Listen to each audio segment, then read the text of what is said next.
कसतुला विसरू सद्गुरु तो माया मिले करू कसतुला विसरू।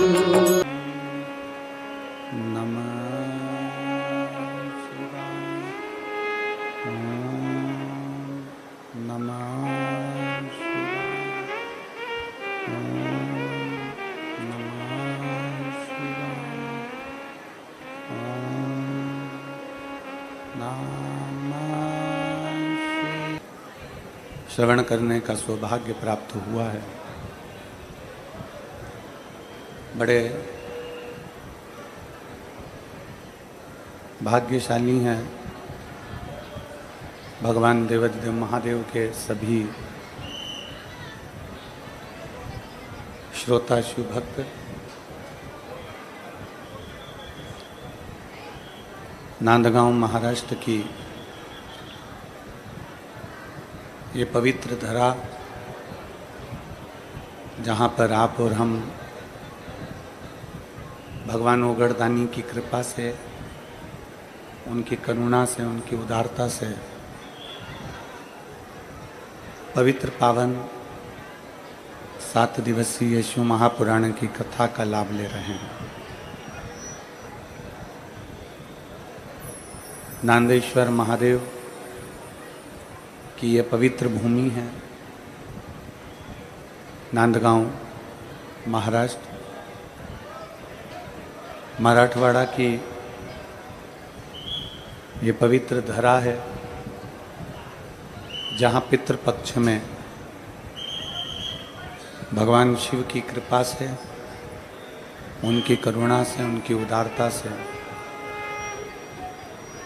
पवित्र पावन शिव महापुराण की कथा आप और हम श्रवण कर रहे हैं। कथा के मुख्य आयोजक यजमान परिवार आमदार श्री सुहास अण्णा जी कांदे, उनकी धर्मपत्नी सो अंजुमताई सुहास जी कांदे एवं उनकी समस्त मित्र मंडली एवं समस्त श्रोता भाई बहन, एक बार यजमान परिवार के लिए जोरदार ताली बजाकर स्वागत वंदन अभिनंदन। जिन्होंने इस पवित्र पावन पवित्र शिव महापुराण की कथा का लाभ लिया और आप और हमको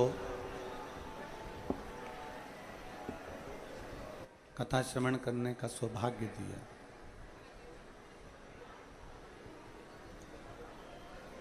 पितृपक्ष में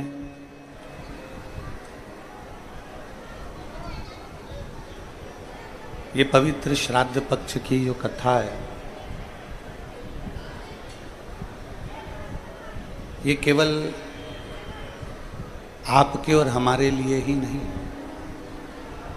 आवाज नहीं जा रही है पीछे, ये केवल आपके और हमारे लिए ही नहीं बल्कि अपने पूर्वजों के लिए, अपने पितरों के लिए और संपूर्ण विश्व के कल्याण के लिए, संपूर्ण जगत के उद्धार के लिए।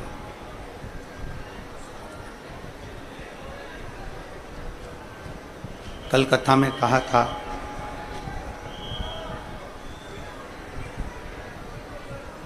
कि एक मानव शरीर प्राप्त कर लेना,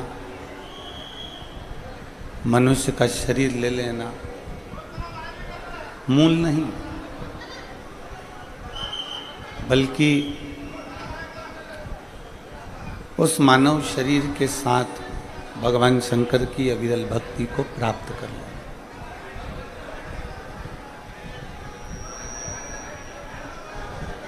भगवान देवाधिदेव महादेव, भगवान शिव, ओगड़दानी, तरकालदर्शी, कैलाशी, अविनाशी शंकर, जिनकी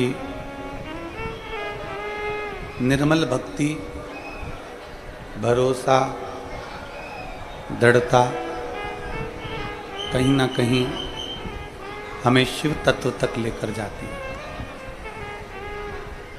भगवान शंकर तक लेकर जाती है। कल कथा में एक बात कही थी कि चिंतन और चिंता ये दोनों अलग अलग है। चिंतन और चिंता इन दोनों का अलग अलग काम है। कल कथा में कहा था जब देवता और असुरों ने मिलकर मंथन किया, उस मंथन में विष निकला। उस विष के निकलने पर उसकी चिंता लग गई, और चिंता किस बात की थी कि अगर ये विष पृथ्वी पर जाता है तो यहाँ जितने जीव हैं पृथ्वी के ये मर जाएंगे। अगर ये विष पानी में जाता है, जल में जाता है, तो जितने जल के जीव हैं वो मर जाएंगे। अगर ये विष आकाश मार्ग में जाता है तो वहाँ के जितने जीव हैं वो मर जाएंगे। संसार के लोग अगर इस विष को पिएंगे तो वो मर जाएंगे, वो समाप्त हो जाएंगे। ये चिंता देवताओं को भी लग रही थी, गंधर्वों को भी लग रही थी, अप्सराओं को भी लग रही थी, नाग किन्नर सुर असुर सबको ये चिंता थी। पशु पक्षी जलचर थलचर जितने सब कुछ।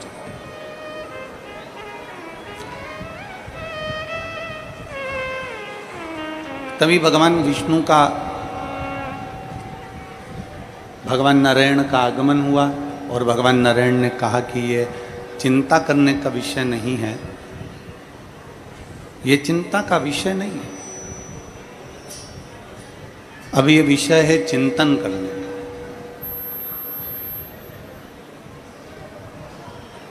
अब हम क्या कर सकते हैं? अब ये विष निकल गया है, ये विष प्राप्त हो गया है, ये विष सामने आ गया है, तो इस विष का हम क्या कर सकते हैं? देखिए, जितने शिव भक्त इस कथा को सुन रहे हैं आस्था चैनल के माध्यम से, फेसबुक यूट्यूब के माध्यम से, और इस नांदगांव की इस पवित्र प्रांगण में, भगवान शिव की इस पवित्र भूमि पर, समय आप लोग जो कथा सुनने के लिए बैठे हो, नांदगांव वालों को ये कथा मिली है, ये मनवाड़ वालों को ये कथा मिली है, इस क्षेत्र वालों को ये कथा मिली है। हो सकता है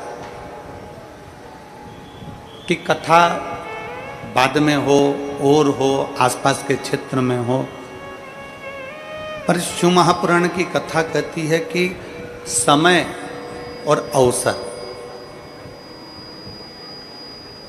इन दोनों में एक बड़ा अंतर है। समय तुम्हें वापिस मौका दे सकता है, समय पलट कर तुम्हें फिर मौका दे सकता है, पर शिव महापुराण की कथा कहती है अवसर बार बार नहीं मिलता, अवसर केवल एक बार मिलता है, और उसने जिसने प्राप्त कर लिया उसका जीवन सार्थक हो।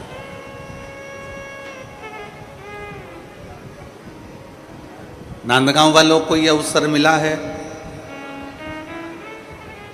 नांदगांव वालों को यह अवसर प्राप्त हुआ है। माननीय श्री आमदार सुहाजी अन्ना जी को,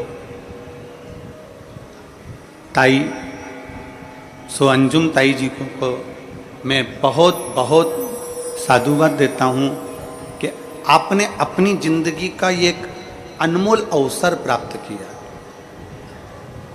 और जितने श्रोता भाई बहन बैठे हैं, आपने अपने जीवन का ये श्राद्ध पक्ष का सबसे सुंदर अवसर प्राप्त करा। समय फिर मिल सकता है, हो सकता है कि आपको वापिस मौका मिल जाए, वापिस आप कथा श्रवण करने के लिए चले जाओ, वापिस आप कहीं ना कहीं बैठ जाओ, वापिस आप प्राप्त कर लो, पर अवसर नहीं मिलता। कभी कभी कथा हमारे नज़दीक में होती है पर हम जा नहीं पाते। उसका कारण कोई परिवार में काम आ गया, कोई कार्य फंस गया, कोई रिश्तेदार आ गए, कोई नातेदार आ गए, कोई कुटुंबी आ गए, कोई कबीले वाले आ गए, कोई कुछ। अवसर मिला। आज कथा में हमारे 2 यजमान परिवार भी बैठे हुए हैं। एक एरंडोल वाले महेश्वरी जी, दूसरे हमारे नांदेड़ वाले डॉक्टर साहब, ये लोग भी कथा में बैठे हैं। हमने इनकी कथा में नांदेड़ में भी और एरंडोल वाले जो सीहोर में यजमान बनते हैं या तीर्थ में यजमान बनते हैं, पंढरपुर यजमान बने, हमने उनको भी यही बात कहा। हो सकता है कि समय दूसरी बार मिल जाए,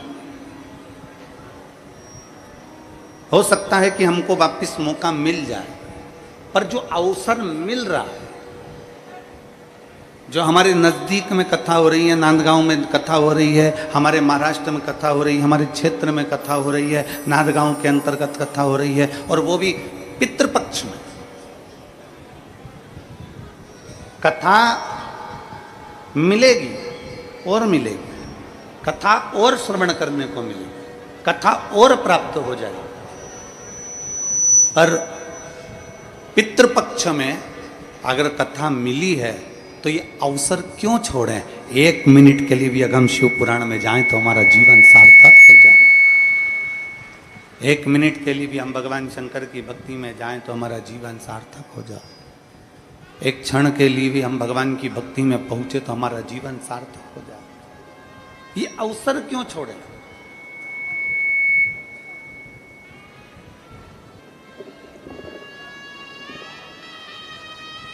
ये अवसर हम क्यों त्यागें। अगर मिला है अवसर तो उस अवसर को त्यागना नहीं है। मिला है अवसर तो उसको छोड़ना नहीं। बड़ी मुश्किल से मिलता है। पितृपक्ष की ये कथा नांदगांव के अंतर्गत महाराष्ट्र की इस पवित्र भूमि पर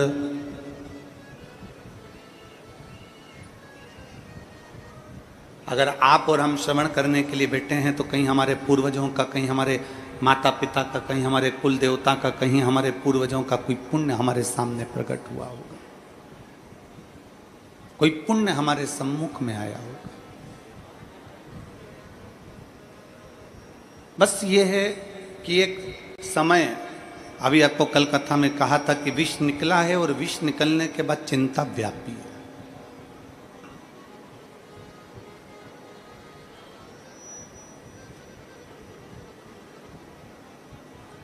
कुछ भी नया करोगे, कुछ भी नया प्रकट होगा, कुछ भी नया करने का तुम्हारे मन में भाव उत्पन्न होगा तो थोड़ी ना थोड़ी चिंता व्याप्त है, थोड़ी ना थोड़ी चिंता रहे। घर बना रहे हो, मकान बना रहे हो, थोड़ी चिंता बढ़ जाएगी। मेरा मकान बनना है, मकान का काम लगना है, कौन ठेकेदार आएगा, कौन करेगा, पैसा कहाँ से आएगा, कैसे व्यवस्था होगी, थोड़ी चिंता बढ़ जाएगी। शादी करना है, थोड़ी चिंता बढ़ जाए। व्यापार करना है, थोड़ी चिंता बढ़ जाए। ऐसा नहीं कि चिंता नहीं बढ़ेगी। कोई फैक्ट्री खोलना है, कोई कार्य करना है, बच्चों को स्कूल भेजना है, शादी विवाह करना है, कोई आदि कार्य करना है, कोई राजनीतिक समीकरण करना है, तो भी चिंता बढ़ती है। चिंता बढ़ती है। और ये चिंता केवल तुम्हारे को नहीं है, केवल ये चिंता संसार के लोगों को ही नहीं है, ये चिंता केवल मनुष्य को ही नहीं है। शिव महापुराण की कथा अपनी आनंदमय भाव में व्यास जी महाराज वर्णन करते हैं कि ये चिंता देवताओं को भी है। ये चिंता नाग और किन्नर, गंधर्व, अप्सरा सबको चिंता रहती है।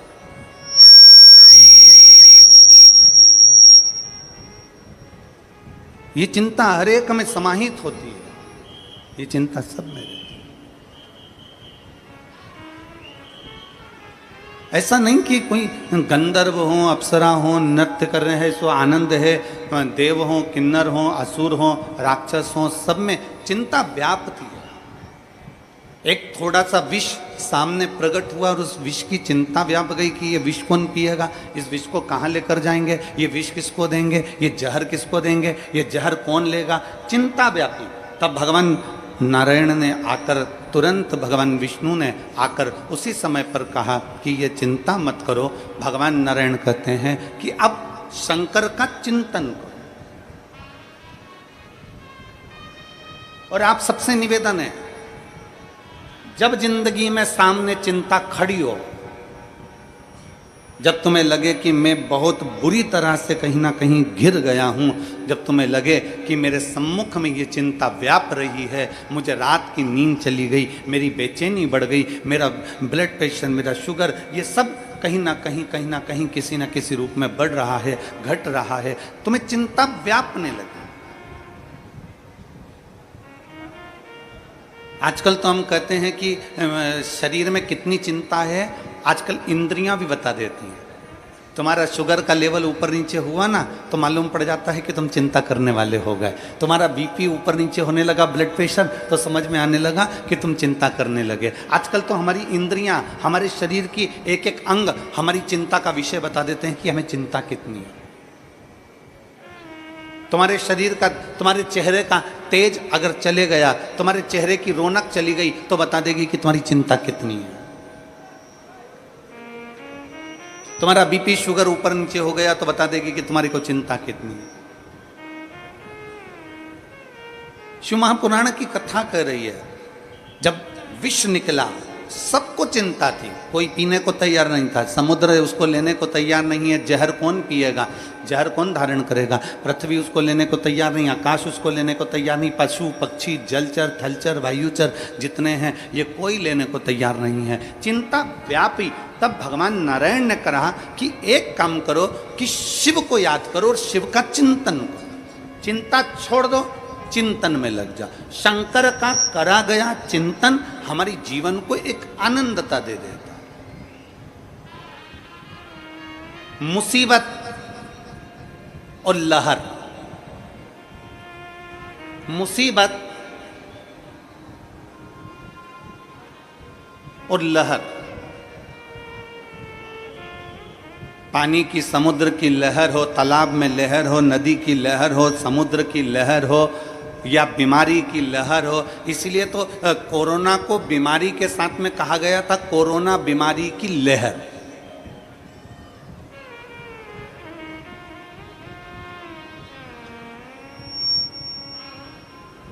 जब कोई बड़ी बीमारी आती है तो कह देते इसकी लहर चल रही है। लहर का मतलब क्या होता है?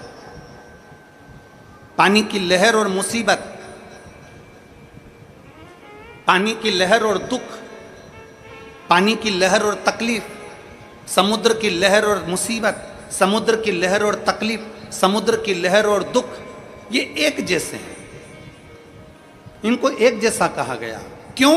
उसका कारण केवल इतना है, समुद्र की लहर कितनी भी उछल ले, पानी की लहर कितनी भी उछल ले, नदी की लहर कितनी भी उछल ले, तालाब की लहर कितनी भी उछल ले और कितनी भी आगे बढ़ जाए, एक ना एक दिन वो समुद्र की लहर, पानी की लहर, तालाब की लहर एक ना एक दिन शांत हो ही जाती है। उसी तरह जैसे लहर और मुसीबत, लहर और दुख ये एक जैसे हैं, मतलब अगर लहर उछली है तो शांत भी होगी और अगर मुसीबत आई है तो समाप्त भी होगी, ये निश्चित है, ये निश्चित। समुद्र की लहर अगर उछल रही है, पानी अगर उछल रहा है, लहरें अपनी सीमा को तोड़ दी हैं, बीमारी अपनी सीमा को तोड़ दी है। जैसे कोरोना को कहा गया लहर, कोरोना की बीमारी बढ़ी तो कहा लहर बढ़ गई। आखिर लहर क्यों कहा गया? क्योंकि एक ना एक दिन ये लहर थमेगी जरूर, एक दिन ये लहर शांत होएगी जरूर। उसी तरह समुद्र की लहर हो, पानी की लहर हो, बीमारी की लहर हो, चाहे कोई भी लहर हो, एक ना एक दिन वो लहर शांत होती जरूर है। उसी तरह शास्त्र कहता है मुसीबत कितनी भी बड़ी हो ये लहर की तरह है, दुख कितना भी बड़ा हो ये दुख कितना भी बड़ा हो ये भी लहर की तरह है, तकलीफ कितनी भी बड़ी हो ये भी लहर की तरह है। ये मुसीबत, ये दुख, ये तकलीफ जो लहर की तरह है, ये धीरे न धीरे एक न एक दिन शांत समाप्त होती जरूर है। कोई मुसीबत हमेशा नहीं टिकती है, कोई तकलीफ हमेशा नहीं टिकती है।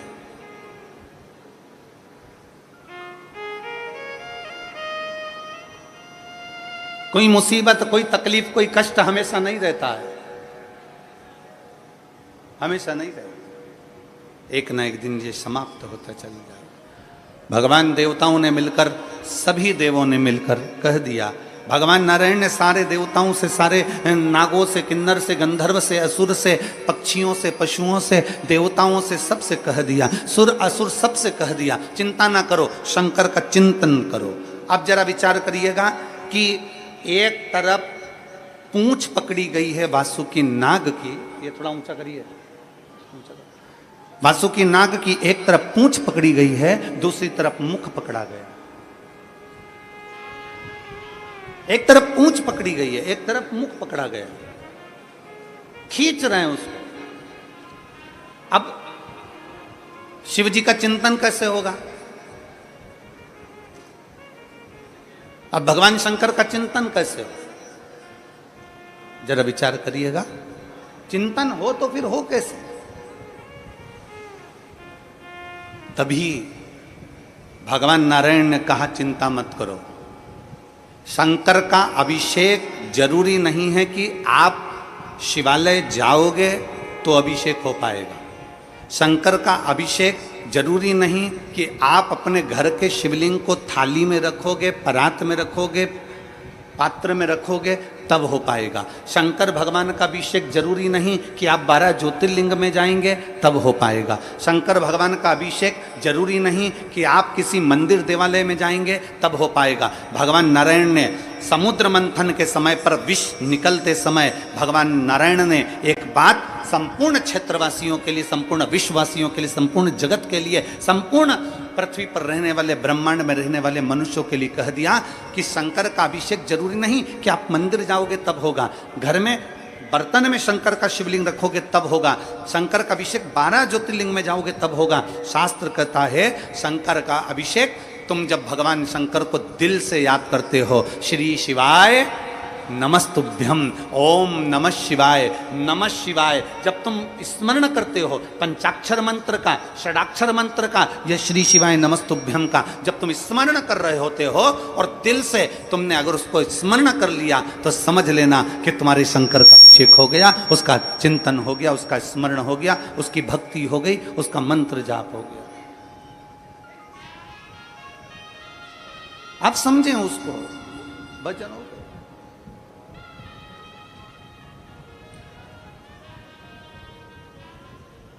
आप में से कितने लोग हैं जो भगवान के मंदिर में प्रसाद लेकर जाते हैं? जल्दी से हाथ उठाओ। अरे उठाओ तो सही, कभी तो ले गए होगे, कोई से तो मंदिर में ले गए होगे, कोई से तो देवता क्या ले गए होगे।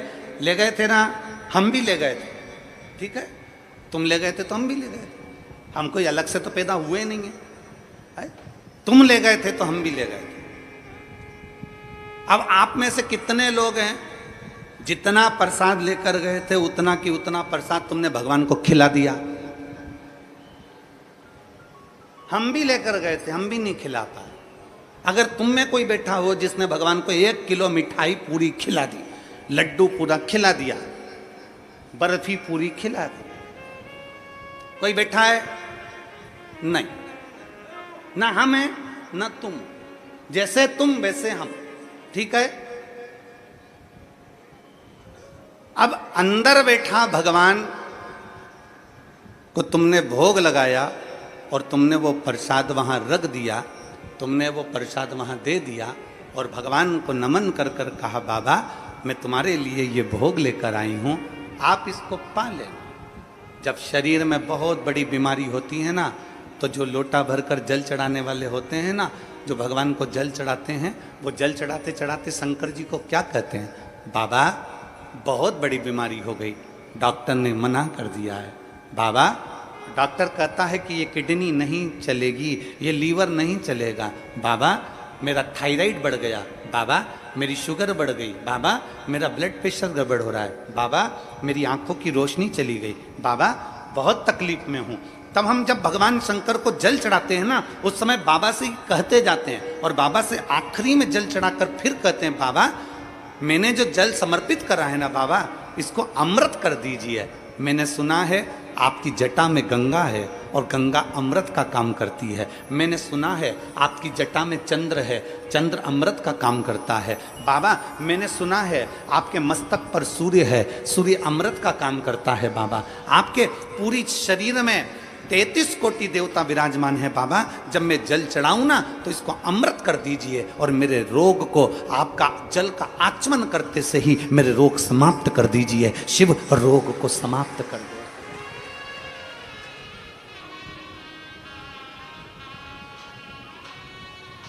आप भी प्रसाद लेकर मंदिर में गए, हम भी प्रसाद लेकर मंदिर में गए।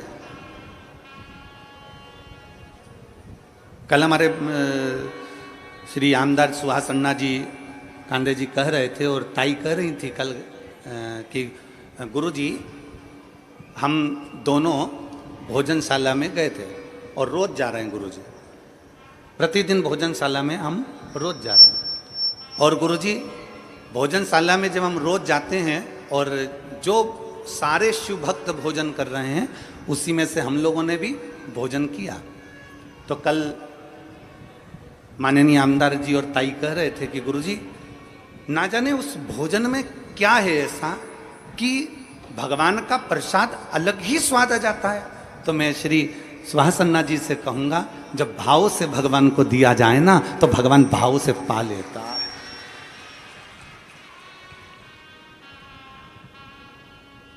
भाव से अगर भगवान को दिया जाए तो भाव से पा लेता है।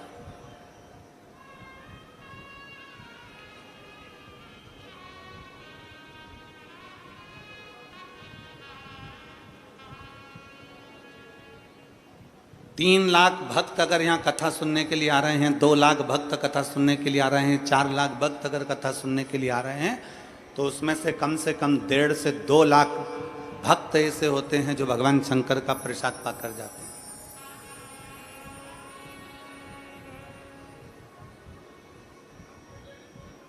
प्रेमवश आपने भी भोग लगाया भगवान को, हमने भी भोग लगाया भगवान को, पर भगवान ने 1 किलो लड्डू नहीं खाए, भगवान ने पेड़ा नहीं खाया, भगवान ने कुछ नहीं खाया, कुछ नहीं।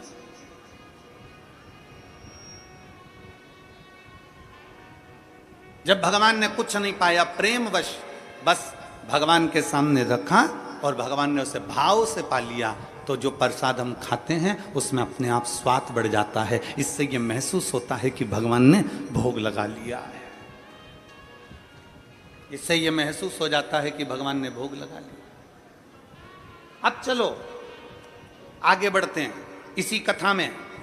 आप में से सब ने भगवान को भोग लगाया, हमने भी भगवान को भोग लगाया। भगवान ने अंदर भोग लगा हुआ प्रसाद पंडित जी ने हमको वापस दे दिया, हम अपना डब्बा लेकर वापस चल दिए। अब हमारा सनातन धर्म क्या कहता है? अब हमारा सनातन धर्म क्या वर्णन करता है कि मंदिर से जब प्रसाद का डब्बा लेकर निकलो तो उसमें से थोड़ा थोड़ा प्रसाद सबको बांटो। बोलो, बोलता है कि नहीं बोलता? हमारा सनातन धर्म कहता है कि मंदिर में से प्रसाद लेकर निकलो तो उस प्रसाद में से वितरण कर दो।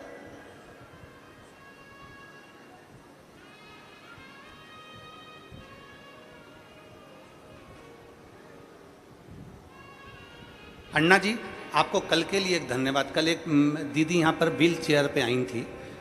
हमारा ऐसा नियम है कि व्यासपीठ से हम जब तक बैठे हैं तब तक हम बेलपत्र देते हैं, उसके बाद हम यहाँ से उतरने के बाद हम बेलपत्र उठाते भी नहीं और देते भी नहीं। हमारा नियम है ये, जब तक हम बैठे हैं तब तक बेलपत्र देते हैं। कल हम जब उतर गए और वो व्हील चेयर से वो दीदी यहाँ पर आई, शायद आज बैठी हो कि ना बैठी, तो वो वहाँ आई तो आपने कहा गुरुजी इनके तकलीफ़ है और ये व्हील चेयर पर हैं तो इनको बेलपत्र। अब हमारे मन में आया कि हम बेलपत्र कहाँ से लाएं, कैसे दें? तो अन्ना जी आपको साधुवाद है उसके लिए, आपने अपनी जेब में से आपकी जो बेलपत्र थी वो निकाल कर दे दी और कहा ये बेलपत्र इनको दे दो गुरुजी, इनको जरूरत, उसकी साधुता है आपको। इससे ये मालूम पड़ता है कि हम सबके लिए हैं, हम सर्वस्वता के लिए बेटी, हम सर्वस्वता के।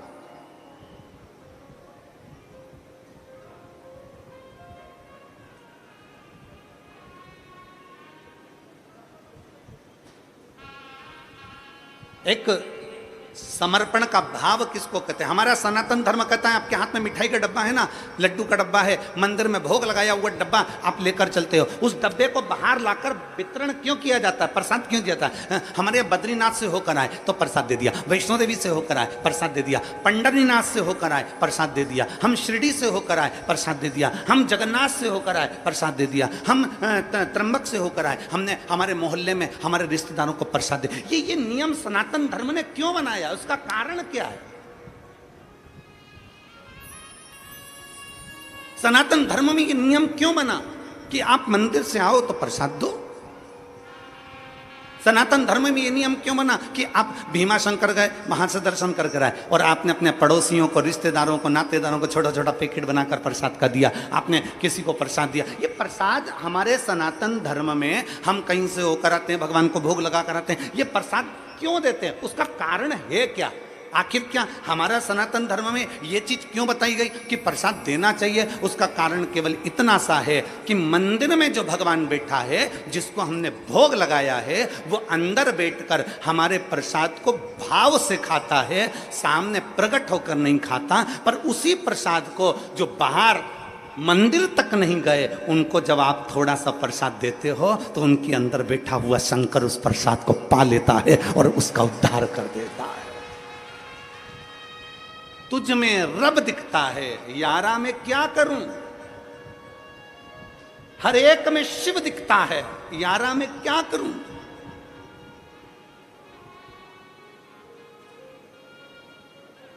हर एक में शिव है।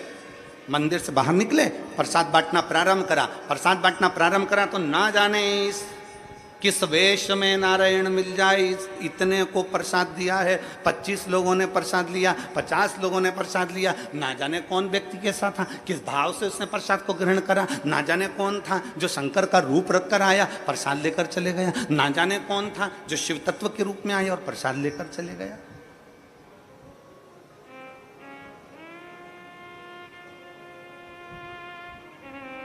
शिव महापुराण की 7 दिन की अगर कथा होती है या 5 दिन की कथा होती है तो 5 दिन की कथा में 4 दिन जो व्यासपीठ की बेलपत्र रहती है वो औषधि की रहती है। 7 दिन की जो कथा होती है उसमें 6 दिन की बेलपत्र औषधि की रहती है। शुगर हो, बीपी हो, थायराइड हो, पैर, कमर, घुटना, आँख, सिर, ब्रेन, कोई ट्यूमर, कोई कुछ जो तकलीफ रहती है, 6 दिन की जो बेलपत्र है वो औषधि का काम कर जाती है। 7वें दिन की बेलपत्र को खाया नहीं जाता, 7वें दिन की बेलपत्र को केवल लाल वस्त्र में उसको लपेटकर अपने घर में उसको रख लिया जाए। 5 दिन की कथा है तो 4 दिन की बेलपत्र औषधि का कार्य करती है, 5वें दिन की बेलपत्र केवल बरकत का, लक्ष्मी का कार्य करती है, भंडार का कार्य करती है।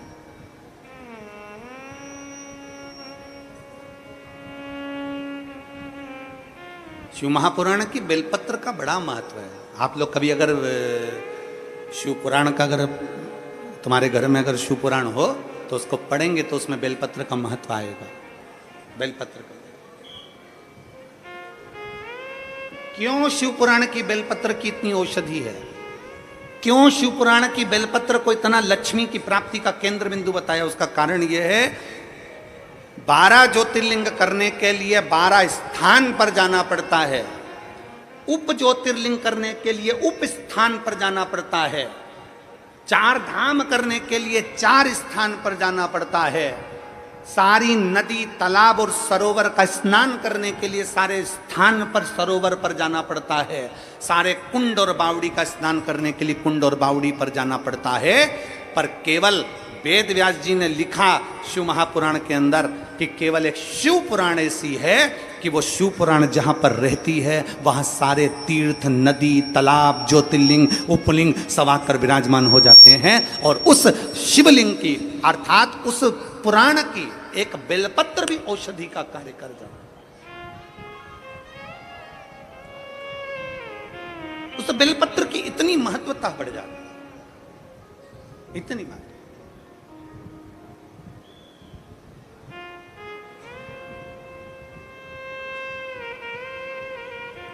आज पूरे महाराष्ट्र का गौरव का विषय है।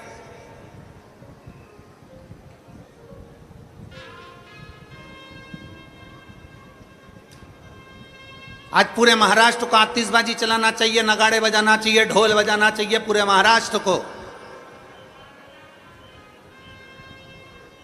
कि व्यासपीठ की बात को राजसत्ता तक लिया गया और माननीय महाराष्ट्र के मुख्यमंत्री जी ने गौ माता को राज्य माता घोषित किया। उसके लिए धन्यवाद। संपूर्ण महाराष्ट्रवासियों को और पूरे देशवासियों को साधुता देते हैं कि आपने इस व्यासपीठ की गरिमा को रखा, इस व्यासपीठ की मर्यादा को रखा और व्यासपीठ से जो शब्दों कहे जाते हैं उन शब्दों को आपने अपने जीवन में उतारकर गौ माता को राज्य माता का दर्जा दिया। साधुता है, बहुत बहुत साधुता है। माननीय मुख्यमंत्री शिंदे जी को बहुत बहुत साधुता है।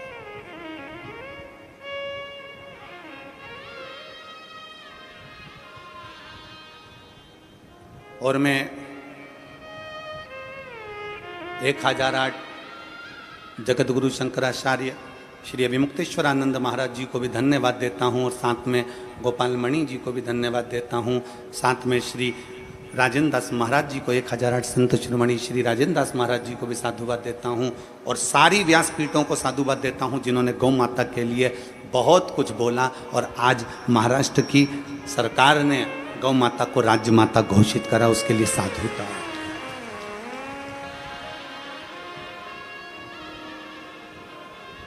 और सारे संतों से निवेदन है ये चिंगारी को बुझने मत देना, इस चिंगारी को बुझने मत देना। जो महाराष्ट्र में चिंगारी लगी है कि गौ माता को राज्य माता करा गया है, वो चिंगारी बुझने मत देना। वो अग्नि का काम करेगी और एक दिन गौ माता राष्ट्र माता बनकर रहेगी, ये निश्चितता है। तो चिंगारी बुझने ना दीजिए। सनातन धर्म में प्रसाद देने का क्या महत्व है ये हमारी शिव पुराण बताती। और एक और चीज समझ लीजिए, सनातन धर्म में प्रसाद देने का महत्व बताया तो सनातन धर्म में एक चीज और बताई कि प्रसाद कहां बांटना, कैसे बांटना, कब बांटना, यह भी वर्णन किया गया। अपना और पराये का भेद ना करा जाए तो प्रसाद का वितरण किया जाए। कितना सुंदर कहा, जरा उठाइए हमारे शास्त्रों को। अब हम आपसे एक प्रश्न कर रहे हैं जो हम पहले बोल चुके हैं, वो आज फिर बोल रहे हैं। सबसे ज्यादा नरक में कौन गिरता है? आज बहुत पहले बोली थी कथा ये वाली, आज स्मरण में आ गई तो बोल रहे सबसे ज्यादा नरक में कौन गिरता है? तो का प्रसाद बांटने वाला गिरता है।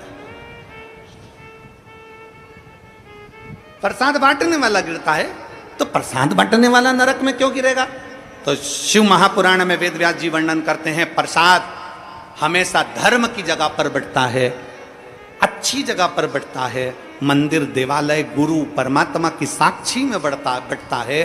परमात्मा कभी गलत जगह, कोई डिस्को में, कोई डीजे में प्रसाद नहीं बढ़ता। प्रसाद हमेशा अच्छी जगह बढ़ता है। तो प्रसाद बांटने वाला नरक में क्यों चले जाता है? उसका कारण है प्रसाद बांटने वाला जब खड़ा होता है, प्रसाद बांटता है, दरवाजे पर खड़े होकर जब प्रसाद देता है, अपना वाला आया और पराया आया। अपना आया तो हाथ ऐसा हो जाता है और पराया आया तो हाथ छोटा हो जाता है, तो वो व्यक्ति नरक चले जाता है। प्रसाद बांटने वाले को चाहिए कि प्रसाद की गरिमा क्या कहते हैं। प्रसाद की गरिमा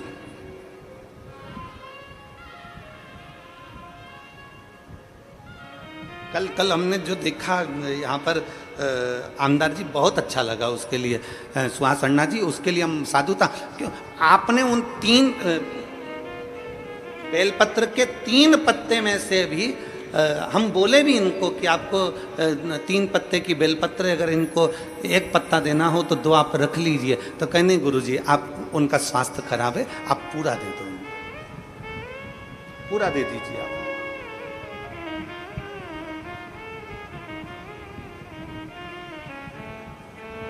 ये निर्मल भाव होता है, ये निर्मल स्वभाव होता है, आप दे दो। सरलता का भाव अपने भीतर लेकर आओ, सहजता का भाव अपने भीतर लेकर आओ।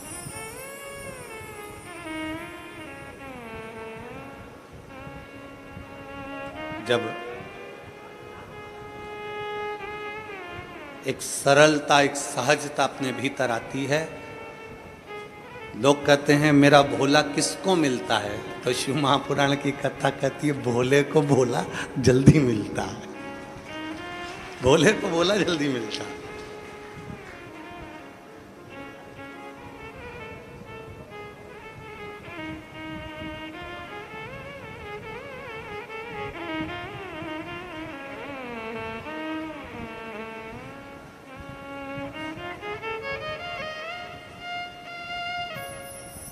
भगवान शिव की कथा कर रही है, चिंतन कर, चिंतन करो, चिंतन। असुर सांप को पकड़े हुए हैं, देवता सर्प को पकड़े हुए हैं, और वो कह रहे हैं कि हम शंकर का चिंतन कैसे करें। कौन कहता है कि अपना घर छोड़ोगे तो चिंतन होगा? कौन कहता है अपनी दुकान छोड़ोगे तो भगवान का चिंतन होता है? कौन कहता है कि आप अपना काम कारोबार छोड़ दो और बाबा बन जाओ तो भगवान का चिंतन होता है? शिव महापुराण कभी नहीं कहती कि भगवान का चिंतन घर छोड़कर होता है। सारे ऋषि घर छोड़े होंगे, संत घर छोड़े होंगे, पर मेरा भोलेनाथ अपना घर कभी नहीं छोड़ा। वो कैलाश पे रहता था, अपने पत्नी, बच्चे, परिवार सब के साथ रहता था। मेरा भोलेनाथ, उनके बच्चे गणेश जी, कार्तिकेय, उनके गणेश जी के धर्म पत्नी 2 रिद्धि सिद्धि, उनके बच्चे शुभ लाभ, फिर उनके बच्चे अमोद प्रमोद। भगवान अपने पोते पर पोते तक के साथ में रहते थे। भगवान शंकर अपनी धर्म पत्नी माता पार्वती के साथ रहते, भगवान शंकर अपने गणों के साथ रहते, भगवान शंकर अपने सर्व परिवार के साथ। भगवान शंकर अपना परिवार छोड़कर कहीं नहीं जाते। सारे देवताओं को परिवार के साथ कहीं पर प्रतिष्ठित नहीं किया जाता, पर शंकर के जितने मंदिर हैं, शिवालय जितने हैं, सारे शिवालय में शंकर का पूरा परिवार बैठता है। गणेश जी बैठेंगे, कार्तिकेय बैठेगा, नंदी बैठेगा, पार्वती जी बैठेगी, शंकर जी बैठेंगे, नाग बैठेगा, सर्प बैठेगा, सब बैठेंगे, त्रिशूल रखेगा, डमरू रखेगा, सब कुछ शंकर जी के मंदिर में होगा। शंकर अपने परिवार को छोड़कर नहीं बैठते। शंकर कभी अकेला भी नहीं रहता, शंकर पूरे परिवार के साथ रहता है। शंकर कभी नहीं कहते कि तुम अपनी दुकान छोड़ दो, शंकर कभी नहीं कहते कि तुम तुम्हारी खेती छोड़ दो, शंकर कभी नहीं कहते कि तुम्हारी जमीन जायदाद छोड़ दो। शंकर भगवान कहते हैं कि जैसे असुर और देवता सब सांप पकड़कर मंथन कर रहे हैं समुद्र का, और भगवान नारायण कर रहे हैं कि शिव का चिंतन करो, तो इन्होंने पूछा कि हम सांप छोड़कर शिव का चिंतन करें, हम काम छोड़कर शिव का चिंतन करें, हम शिव का चिंतन करें कैसे? तब भगवान नारायण ने कहा नहीं, काम करते रहो और शिव का नाम जपते रहो, चिंतन हो जाए।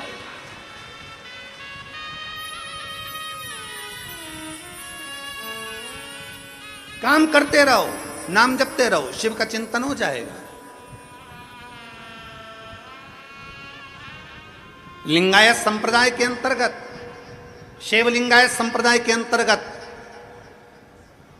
उनके गुरु उनके बच्चों के कान में कह देते हैं अपना कर्म करना है, दुकान चलाना है, व्यापार करना है, व्यवसाय करना, अपना कर्म करो, नौकरी करो, धंधा करो, बिजनेस करो, सब करो। तुमसे ये नहीं कहते कि तुम काशी में जाकर बैठ जाओ। लिंगायत संप्रदाय के अंतर्गत उनके गुरु कहते हैं तुमसे ये नहीं कहते कि तुम कहीं जाकर बैठ जाओ, अपना कर्म करो और कर्म करते करते भगवान का भजन करो। काम करते रहो, नाम जपते रहो। काम करते करते जब नाम जपा जाता है तो उसका फल चौगुना मिल जाता है।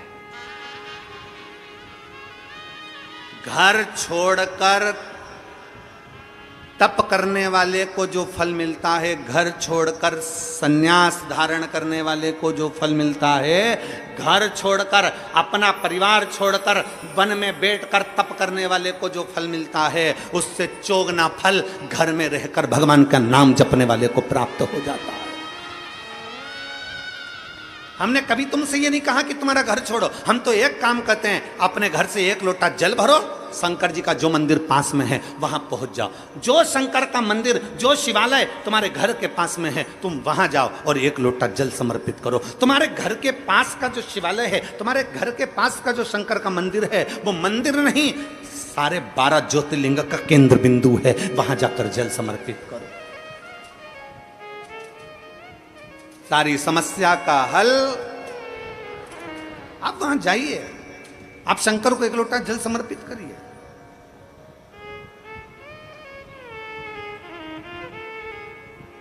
आप शिव के द्वार जाइए, आप शंकर का भजन करिए।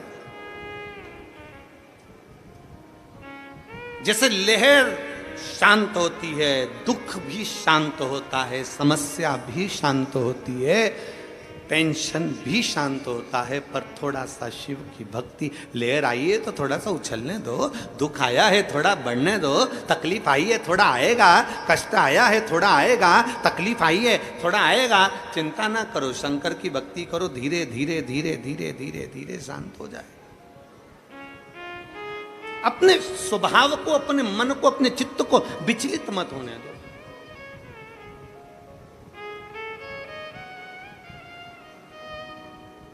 कल एक माता ने प्रश्न कर कर भेजा था, गुरुजी हम हमारे पूर्वजों के लिए हम बाहर चले गए थे, तो हमने हमारे पितरों के लिए भोजन नहीं करा पाए। हमारी सास की तिथि थी दूज की, हम बाहर चले गए तो हमने भोजन नहीं कराया। फिर उसने पत्र में लिखा, कोई होगी माँ, उसने पत्र में लिखा कि हमारे पति तर्पण भी करते थे तो हम वो तर्पण भी नहीं कर पाए। फिर कहा कि हम हमेशा सीधा भी देते थे, आटा चावल दाल शक्कर सब मिला के हम कहीं देकर आते थे, हम वो भी नहीं दे पाए। हमारे दो दूज की तिथि का जो तिथि थी हमारे दादा ससुर की, वो बुरा लग जाएगा उनको पितृदोष लग जाएगा। वो पितृदोष लग जाएगा तो हम क्या करें, हम क्या करें। और गुरुजी उसने पत्र में लिखा कि हम उस समय पर थे नहीं और तिथि निकल गई, हम भोजन नहीं करा पाए ब्राह्मण को, हम किसी को सीधा नहीं दे पाए, हम किसी को गाय की रोटी नहीं दे पाए, हम स्वान कुत्ते का भोजन नहीं दे पाए, हम कौवे का भोजन नहीं दे पाए। हम करें तो करें क्या, हम सीधा भी नहीं दे पाए, हम क्या कर सकते हैं।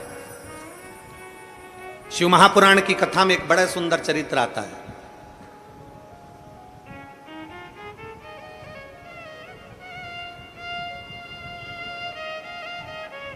जब भगवान देवाधिदेव महादेव विराजमान थे, पितृलोक से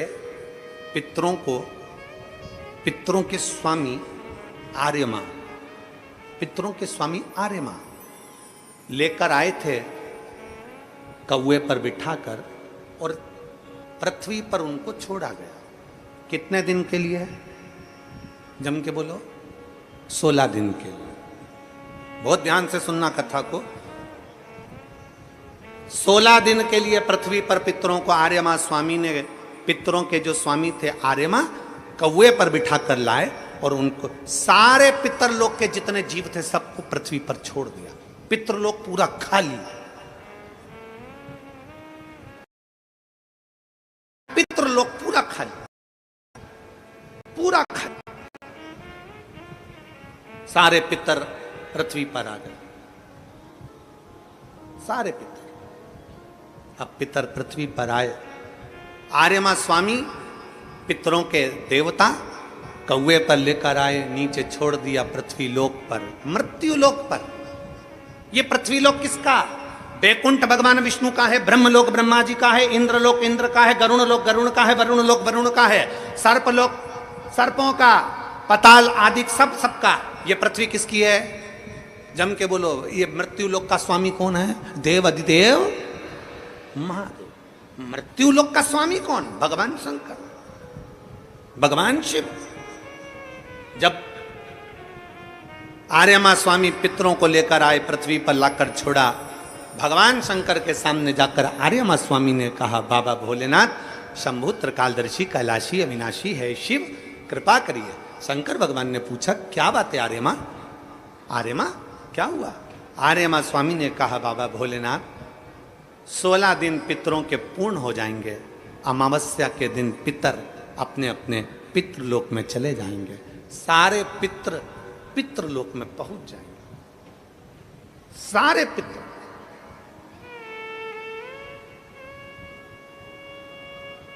आज पितरों की चतुर्दशी है, 14 से, कल अमावस्या है। बहुत सावधानी से सुनना। पूरे राष्ट्रवासियों से निवेदन है, इस कथा का स्मरण रखिएगा, अपने बच्चों को भी सुनाना। और टीवी चैनल की ये क्लिप अगर मिल जाए तो सारे विश्व में पहुंचाना कि ये पितरों का स्वामी आर्यमा स्वामी क्या कह रहा है। पितरों के स्वामी आर्यमा स्वामी कहते हैं, प्रभु प्रभु, हे शिव शंकर, हे ओघड़दानी, हे भोलेनाथ, हे त्रिकालदर्शी कैलाशी अविनाशी, आपसे निवेदन है, 16 दिन श्राद्ध में पितृलोक पूरा खाली हो गया। पितरों को लाकर मैंने मृत्यु लोक में छोड़ दिया।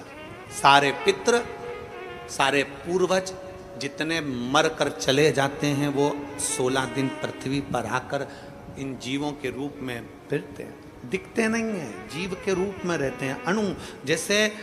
आपको क्या कहें, आप में से किसी ने एक आध बार ऐसा करा है क्या कि धूप में से कांच की रोशनी को छांव में दिखाओ? किसी ने करा है? धूप की रोशनी में से, कांच में से छांव में दिखाओगे तो वो जो रोशनी जा रही है ना, उसमें छोटे छोटे कण नजर आते हैं। किस किस ने करा? जरा हाथ उठाओ जरा। हमने बचपन में करा। एक छोटा सा कांच का टुकड़ा लिया और उस कांच के टुकड़ों को धूप में से दिखाया, छांव में दिखाया, तो उस धूप में से दिखाने में उसमें एक रोशनी दिखती है। उस रोशनी में छोटे छोटे कण नजर आते हैं, छोटे छोटे कण नजर आते हैं। जितने छोटे कण उस रोशनी में नजर आते हैं, उससे भी 1000 गुना छोटा कण कर लो, उन कणों के रूप में पितर पृथ्वी पर विराजमान रहते हैं 16 दिन तक। कणों से भी कण छोटे, जीवात्मा के रूप में, संसारवासियों के भीतर एक कण के रूप में वो आते हैं। लोग कहते पितर आते हैं जरूर, मृत्यु लोक में आकर अपने अपने पूर्वज अपने अपने दरवाजे पर आकर खड़े होते हैं। जो गया है वो आस लेकर आता। पितरों के आर्यमा स्वामी ने कहा कि ये 16 दिन सारे पितर पृथ्वी पर रहे, पितृलोक खाली हो गया।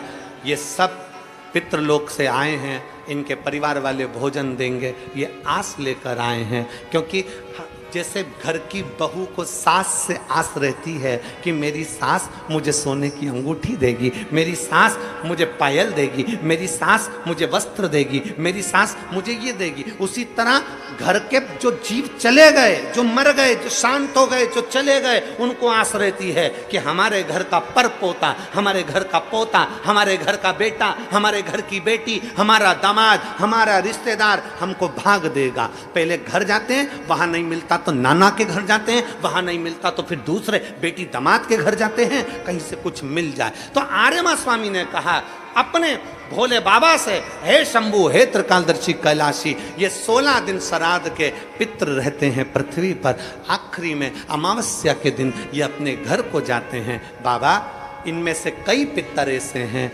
जिनको भोजन नहीं मिल पाता। जैसे उस बहन ने लिखा कि मैं नहीं थी। कई पितर ऐसे हैं जिनको भोजन नहीं मिल पाता। कोई एक साधन ऐसा बता दो शंकर भगवान, कोई एक साधन ऐसा बता दो भोलेनाथ कि अगर 16 दिन पितरों की कोई गलती भी हो गई हो, पितरों को भाग भी ना मिला हो, पितरों का अपमान भी हो गया हो, तो आखिरी दिन ऐसा कोई उपाय बता दिया जाए, आखिरी दिन ऐसा कुछ कर दिया जाए जिससे सारे पितर तृप्त होकर आशीर्वाद दें और उनके वंश को आगे बढ़ाने का, फलने फूलने का वर देकर पितर अपने घर को चले जाएं। भगवान देवादिदेव महादेव मुस्कुराकर माता पार्वती जी की ओर देखे और माँ जगत जननी भगवान शिव की ओर देखी और भगवान शंकर ने कह दिया, सुनो आर्यमा, जितने पितृ आप पितृलोक में वापिस लेकर जाओगे, अगर वो पितरों का नियम है 16 दिन श्राद्ध में खाते हैं, भोजन करते हैं, अपने अपने धूप में आप लोग घी शक्कर छोड़ते हो, कंडे के ऊपर, गोबरी के ऊपर, ये धूप में आप दे देते हो, गाय के रूप में, कुत्ता के रूप में, पक्षी के रूप में दे देते हो। तो भगवान शंकर ने कहा, सारे पितर 16 दिन भोजन करते हैं, अमावस्या के दिन इन पितरों को आप नदी, तालाब, बावड़ी, कुआं, सरोवर, जो पानी का स्थान हो, कोई नदी हो, कोई तालाब हो, कोई बावड़ी हो, कोई कुआं हो, कोई सरोवर हो, ये सारे पितर वहां पानी पीने के लिए आते हैं। जल पीने के लिए पितर पहुंचेंगे। अपने गांव में जो नदी है, तालाब है, बावड़ी है, कुआं है, हैंडपंप है, हादसी है, जो है उसके पास में ये जल पीने के लिए पहुंचेंगे।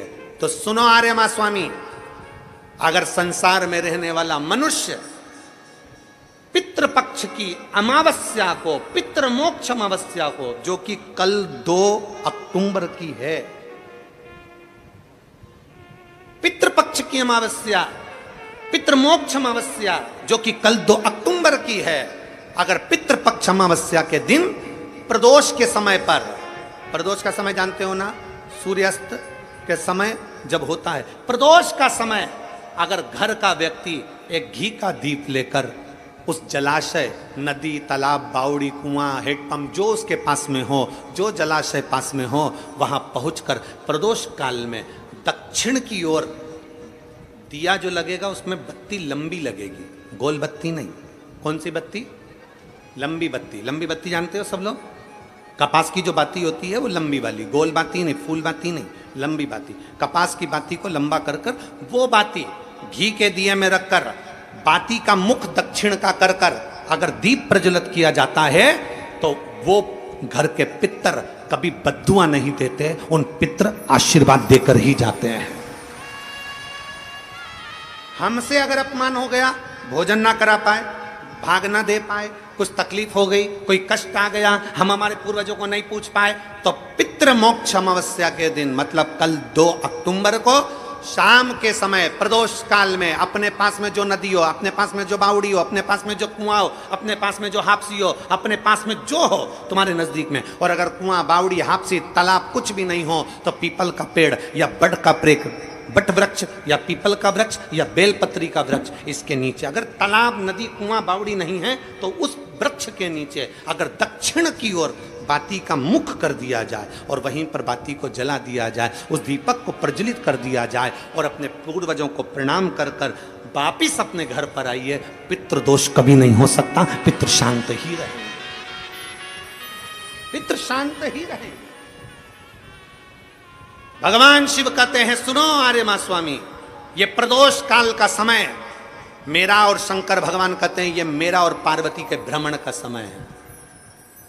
प्रदोष काल का समय 33 कोटि देवता, भगवान इंद्र अपनी इंद्राणी के साथ रोज घूमने नहीं जाते, नारायण भगवान अपनी लक्ष्मी के साथ रोज घूमने नहीं जाते, 33 कोटि देवता अपनी अपनी धर्म पत्नी के साथ रोज घूमने नहीं जाते, पर केवल एक देवादिदेव महादेव ऐसे हैं जो अपनी धर्म पत्नी के साथ नंदी पर बैठकर प्रत्येक दिन, प्रतिदिन प्रदोष काल में शाम के समय मेरे शंकर पार्वती भ्रमण पर जाते हैं। भ्रमण। आर्यमा स्वामी, प्रदोष काल में मैं और पार्वती दोनों नंदी पर बैठकर जाएंगे, नंदी पर बैठकर जाएंगे, और जिस सरोवर, जिस तालाब, जिस बावड़ी, जिस कुआं, जिस स्थान पर लोग दीप दान कर रहे होंगे, वहां के सारे पूर्वजों को, पितरों को हम स्वयं अपने नंदी पर बिठाकर पितृलोक छोड़कर आएंगे। ये शिव तत्व है, ये शिव तत्व है।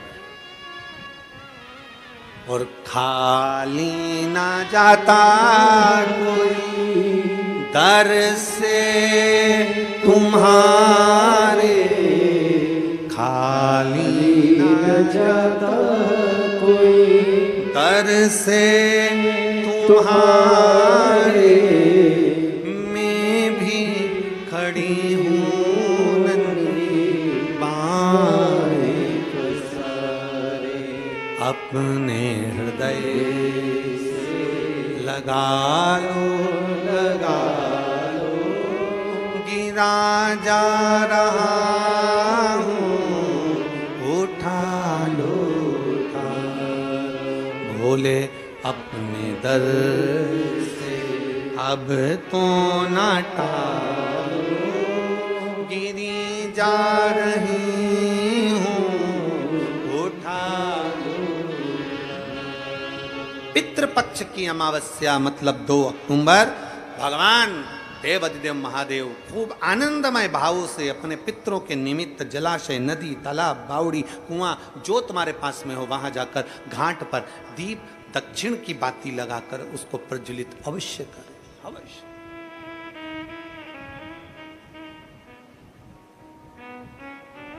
कोई मौका मिल जाए दान पुण्य करने का तो करो, सत्कर्म करने का मिल जाए सत्कर्म करो, भजन करने का मिल जाए भजन करो, स्मरण करने का मिल जाए स्मरण।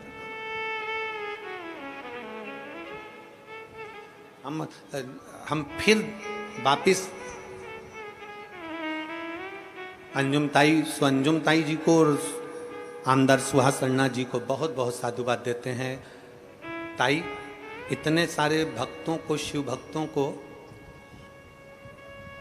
भोजन कराने के लिए लोग आमंत्रित करते हैं, पर श्राद्ध पक्ष में आपके इतने शिव भक्त नांदगांव के जो इस सामने बनी भोजनशाला में भोजन कर रहे हैं ताई, उसके लिए आपको साधुता देते हैं। बहुत बहुत साधुता। इतना शिव भक्त मेरे ओघड़ी शंकर का इतना भक्त, आपकी जो सामने भोजन भंडारा चल रहा है उसमें इतने शिव भक्त अगर भोजन कर रहे हैं तो ताई आपको बहुत बहुत साधुवाद है, उसके लिए बहुत बहुत साधुवाद। अन्ना जी आपको बहुत साधुवाद। कितना लोग तड़पते हैं कि हमारे घर लोग आए और श्राद्ध पक्ष में मुख झूठा करें, इतने नांदगांव के इतने शिव भक्त आपकी उस भोजनशाला में मुख झूठा कर रहे हैं, उसके लिए साधुता है आपको। श्री शिवाय नमस्ते। साधुता साधुता है, बहुत बहुत साधुता। कितना कितना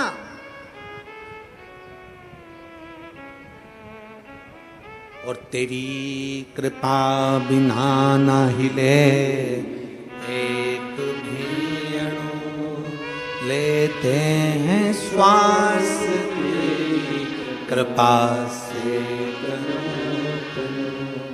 बखान क्या करूं मैं राखों के ढेर का, चपटी भभूत में खजाना कुबेर का, हे गंगाधार मुक्ति द्वार ओंकार तू, भोले ओंकार तू, आयो शरति हार शंभु तार तार तू, बखान क्या करूं मैं राखों के ढेर का, चपटी भभूत में खजाना कुबेर का, हे गंगाधार मुक्ति द्वार ओंकार तू, भोले ओंकार तू, आयो शरण तिहारी शंभु तार तार तू। ये हमारा सनातन धर्म हमको सिखाता है, ये हमारा राष्ट्र हमको सिखाता है, ये हमारा राष्ट्र हमको सिखाता है, हमारा सनातन धर्म हमको सिखाता है,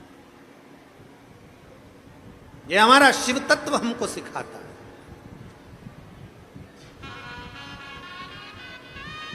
कल उस माता ने एक प्रश्न और लिखा था, गुरुजी श्राद्ध में कौवे को भोजन क्यों दिया जाता है?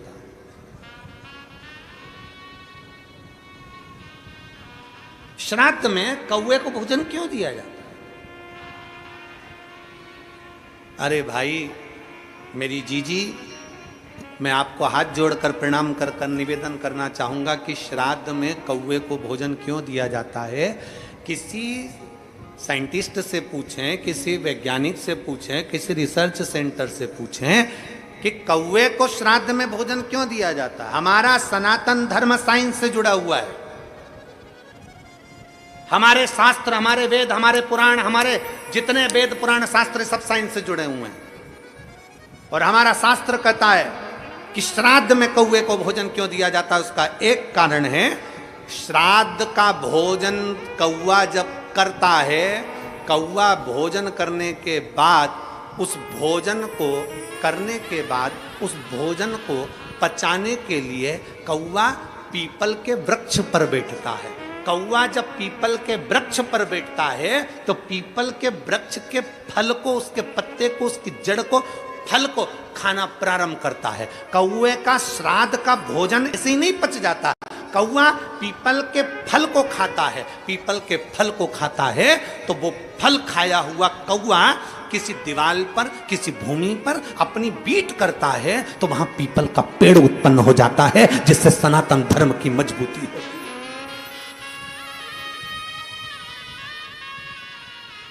पीपल का वृक्ष उत्पन्न हो जाता है। पीपल का वृक्ष क्योंकि वो प्रकृति की रक्षा के लिए है, प्रकृति की रक्षा।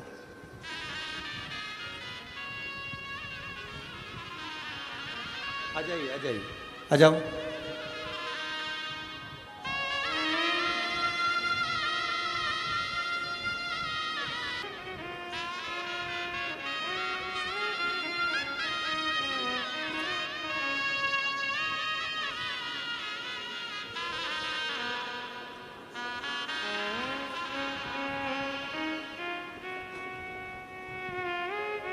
श्राद्ध पक्ष का, श्राद्ध पक्ष का वो भोजन कौवा पचा नहीं पाता। पीपल का फल खाता है, भोजन पचाता है। कितना विचित्र है हमारा सनातन धर्म। जरा देखिए कि एक पक्षी भी एक वृक्ष को लगाने की दम रखता है, तो आप और हमारा भी फर्ज बनता है कि कम से कम अपने पूर्वजों के नाम से एक वृक्ष जरूर लगाना चाहिए। एक वृक्ष जरूर लगाना चाहिए। ये सनातन धर्म की मजबूताई, सनातन धर्म की।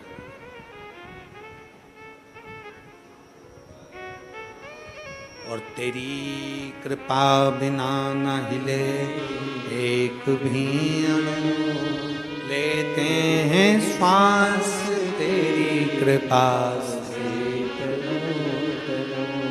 बखान क्या करूं मैं रातों के ढेर का, चपटी बबूत में खजाना कुबेर का।